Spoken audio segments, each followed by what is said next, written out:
అండి అందరికీ నమస్తే, గుడ్ మార్నింగ్. ఎలా ఉన్నారు అందరూ బాగుండాలి, అందులో నేను ఉండాలి అని మనస్ఫూర్తిగా కోరుకుంటున్నాను. నేనైతే బాగానే ఉన్నానండి. శీతాకాలం వచ్చేసింది కదా, మాకు ఇంకా స్వెటర్లు వేసాము. ఇప్పుడు కొత్తగా ఏంటంటే మనకి ముక్కుబళ్ళు ఉంటాయి కదా, అలాగనమాట. ముక్కుబళ్ళు ఈ కైమేహారు మేకను కోహారు, ఈ కైమేహారు మేకను కోహారు, ఆ కైమేహారు మేకను కోహారు, ఇలాగనమాట. ఈ మేకలో వంటలో ఎక్కువైపోయినాయి. నాకు జనం కూడా గట్టిగా ఉన్నారు. ఇంకో పొద్దున్న తెల్లారి గంటల 3 గంటలు వేసాము. టిఫిన్లు అయ్యి వండాను, ఎట్టాను ఇక్కడ. మళ్ళీ వాళ్ళు తిన్నారు, వెళ్ళారు. మళ్ళీ ఇదంతా తుడుతున్నాను. ఆల్రెడీ పోతకు 9 అయిపోయింది టైము. 9 అయిపోయింది, మళ్ళీ వంట స్టార్ట్ చేయాలి. ఇప్పుడు మెయిన్ ఒకటి చెప్పడం అంటే, నాకు ఒకటి చాలా ఆనందమైన విషయము, ఇంకోటి ఏంటంటే కొంచెం బాధ అయిన విషయం. ఆనందమైన విషయం ఏంటంటే మన సబ్స్క్రైబర్ అండి. మన సబ్స్క్రైబరు నాకు మెసేజ్ చేస్తారో, ఫోన్ చేస్తాడో, నాతో బాగానే చాటింగ్ చేస్తాడు, బాగానే మాట్లాడతాడనమాట. కానీ ఏంటంటే సడన్గా ఏం చేయడంటే, గాలి వేస్తుంది, రూమ్లోకి వెళ్ళి మాట్లాడతాము, వినపడతాం. మళ్ళీ మాట్లాడాలంటే బ్లూటూత్ తెచ్చుకునే చెవులోనా చూసుకోలేదు, ఏంటో పురుగు అనుకుంటున్నాను నేను. ఎందుకని తీసేయండిలే. అది ఏంటంటే చెప్పాను కదా, సబ్స్క్రైబర్ని విజయవాడ అనమాట. విజయవాడ నాతో చేతరా తిన్నారా, ఎలా ఉన్నారో ఏంటి అని మాట్లాడుతుంటాడు నాతోను. సడన్గా ఏం చేశాడంటే, ఇంటికి సామాన్లు పట్టుకెళ్ళారండి. ఇంటికి సామాన్లు అంటే మామూలు కూనని కాదండి బాబా, సామాన్ల చూస్తే నాకే దిమ్మ తిరిగిపోయింది అనమాట. ఇక మరి నాకు ఏం చెప్పాలో తెలియట్లేదు. కానీ ఒకసారి ఆ సామాన్లు చూపిస్తాను, ఆ తర్వాత మాట్లాడుకుందాం. ఇదిగోండి సామాన్లు, ఇగో చూసారా, బియ్యం కట్ట, కారం, పిండి, అన్ని పిండ్లను, మళ్ళీ కోడిగుడ్లు అట్ట, కన్న అనిపిస్తున్నాయి, అంటిపళ్ళు, చీర. నిజం చెప్తాను, పుట్టింటోళ్ళకి సారీ ఎడతారు చూడండి, పుట్టింటోళ్ళకి సారీ ఎడతారు కదా, అలాగనమాట. సమస్తము బట్టల సబ్బులు, ఒంటి సబ్బులు, పిండ్లు, బియ్యం కట్ట, నూనె డబ్బా, 5 లీటర్ల నూనె డబ్బా, మొత్తం ఇంకో మంచి మంచి చీరలు అండి. నిజంగానే మా పిల్లలకి కానీ మా ఆవిడకి కానీ ఇలాంటి చీరలు నేను ఏమో చెప్పలేము, అలాంటి చీరలు అనమాట. ఇంకా మొత్తం సర్పకాండించండి, మొత్తం అన్నీ తెచ్చారండి. పని కట్టుకుని మళ్ళీ కారు వేసుకుని వచ్చారండి విజయవాడ నుంచి. మామూలు పుట్టింటోళ్ళు ఎడతారు చూడండి, ఏంటి తోంబోలం అంటారు, అలాగనమాట. అరటిపళ్ళు పెట్టి చీరలు అవి పెట్టారండి. మరి నిజంగానే నాకు కూడా మరి ఎలా అనిపించిందంటే, ఒక ఇంట్లో కూడా తోబుట్టు, ఒక ఏమంటారు, ఒక తోబుట్టు లేకపోతే ఒక కొడుకు పెడతారు చూసారా, సేమ్ ఇంకా అలాగన్నమాట. నాకు చాలా ఏం చెప్పాలో నాకు అర్థం అవ్వలేదండి. చాలా ఆనందం అనిపించింది అనమాట. పని కట్టుకుని విజయవాడ నుంచి కారు వేసుకుని, కారులో ఈ సామాన్లు వేసుకుని వచ్చారండి. పొనికించేసిందండి, 9 అయిందండి. ఆ సామాన్లు చూసారు కదా, సామాన్లు ఇన్ని రకాలండి. ఇన్ని రకాలు పట్టుకెళ్ళి ఇంటికాడిచ్చి, నాకైతే చాలా అంటే ఏం చెప్పాలంటే, నీకు ఏది ఇచ్చాడు కదరా, అందుకే నువ్వు ఆనందపడిపోతున్నావు, పొంగిపోతున్నావు అని అనొచ్చు. కానీ ఒక మనిషి సాయం చేస్తే ఇంతలా చేస్తారని నాకు ఏంటంటే, ఎప్పుడన్నా ఎవరన్నా సాయం చేస్తే అలవాటు అయిపోతుంది మనకి. మొదటిసారి కదా, మొదటిసారి నేను మామూలుగా అంటున్నాడు అనుకున్నాను. కానీ నిజంగానే ఇంకా ఒక నెలకు సరిపడా సరుకులండి. నా పరిస్థితి చూసి నాకు ఒక నెలకు సరిపడా సరుకులు, పిల్లల చీరలు చూశారు కదా, అన్నీ పట్టుకెళ్ళాడు. ఇంకోటి ఏంటంటే, ఇది మంచి విషయం. ఇంకోటి బాధాకరమైన విషయం ఏంటంటే, ఏమంటే నా పేరు చెప్పొద్దన్న పేరు చెప్తానులే. ఫోటోలు తీసుకున్నారు మా వాళ్ళు ఇంటికాడ. నా ఫోటోలు తీశారు, వీడియోలు తీశారు. అవి ఈయన ఎట్టకండి వీడియోలు అని అన్నారు. వీడియో చెయ్యొద్దు అన్నాడు. అసలని నేనే చేతను బాబా, వీడియో చెయ్యాలి కంపల్సరీ, ఎందుకంటే నలుగురికి తెలియాలి నాకు చేసిన ఉపకారం.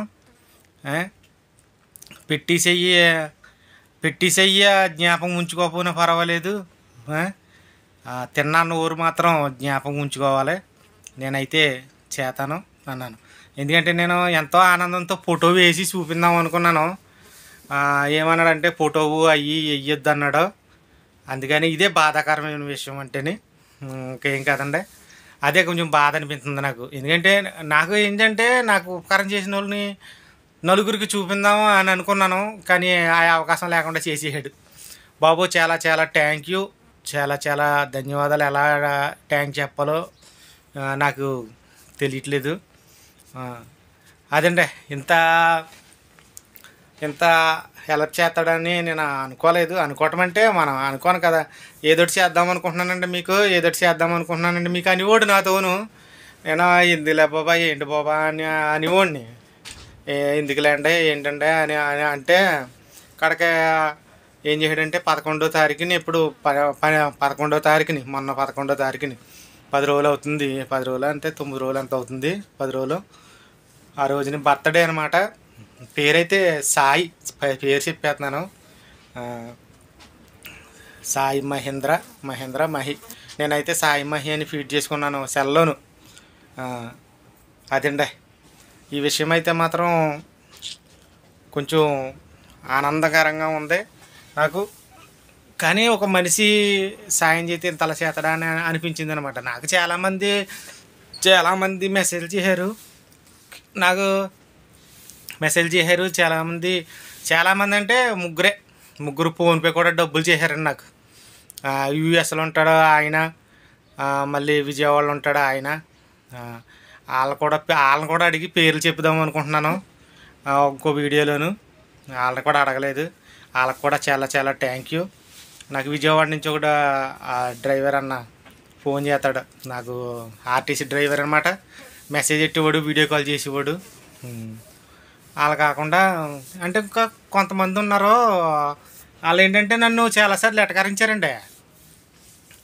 మాకు తెలియదు దగ్గరోళ్ళే, ఏమనంటే యూట్యూబ్లో అడుక్కుంటున్నాడు అనేసి. నాకు మనసులోనూ చివుకుమని చాలా బాధ అయింది. కానీ ఎందుకంటే లేనిది మనకెందుకు బాధ అనిపించింది. మళ్ళీ ఎప్పుడన్నా ఎవరినన్నా నేను యూట్యూబ్లో రూపాయి అడిగానండి.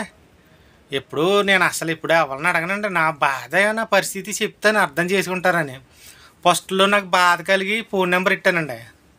ఫోన్ నెంబర్ ఇడితే కూడా మాకు దగ్గర వాళ్ళే, మళ్ళీ బయట వాళ్ళు ఎవరో కాదు. ఎంతైనా ఎటకరించారండి బాబా. సబ్స్క్రైబర్స్ కాదండి, నిజంగానే సబ్స్క్రైబర్స్ నా దేవుళ్ళు. నిజంగానే ఎప్పుడు నన్ను ఒక తుంచి మాట్లాడలేదు అసలు. మీరు అందరూ ఎప్పుడు మాట్లాడలేదు.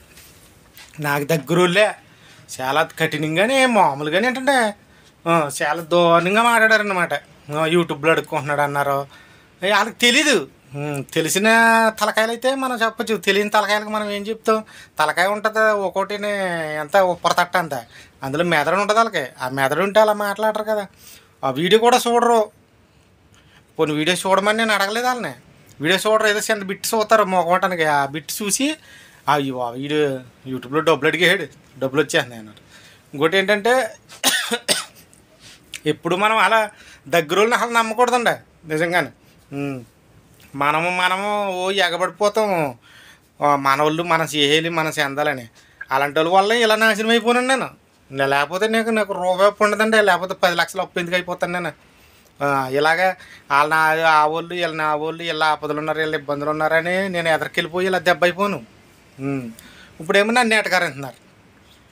సరే అండి, ఇది బాధ నేను ఇప్పుడు చెప్పిదే. కానీ ఇదండి మరి ఆ కుర్రోడికి నా తరపున మళ్ళీ చాలా చాలా థ్యాంక్ యూ. ఆ కుర్రోడి కోసం ఇంకో వీడియో చెయ్యాలి, చేతను కంపల్సరీ. అదండి, ఫోటో వేయొద్దు అన్నాడు, పేరు చెప్పొద్దు అన్నాడు. నేనైతే పేరు చెప్పేస్తున్నాను, విజయవాడ పేరు సాయి మహి అని ఫీల్ చేసుకున్నాను నేను. అమ్మ పిల్లి వచ్చేసిందండి ఇందులోకి, నాశనం చేసేది. అదండి, నేను ఖాళీ ఉండలేదండి అసలు. శీతాకాలం వచ్చేసింది కదా, అసలు 12 రోజులు 13 రోజులు అవుతుంది వీడియో చేసి. 12 రోజులు 13 రోజులు అవుతుందేమో. ఇప్పుడు వీడియో లేదు, ఏమీ లేదు. ఇక్కడ నుంచి ఏమైనా సరే అండి, ఏదోటి ఎవరు తిట్టుకున్నా సరే, ఏముందరా వీడియోలు అన్నా సరే మాట్లాడినాక ఇంకేదోటి చూపిస్తాను, చెప్తాను ఉంటాను. ఓకే అండి, మరి ఈ పూట మట్టుకు ఈ పూట మట్టుకు కదా అంటున్నాను. ఇది అండి, నాకు మాటలు రావట్లేదు. ఆ అబ్బాయికి మళ్ళీ చాలా చాలా థ్యాంక్ యూ. ఈ విషయం చెప్దామని మీ ముందుకు వచ్చాను. ఓకే అండి, మరి బాయ్, జై హింద్.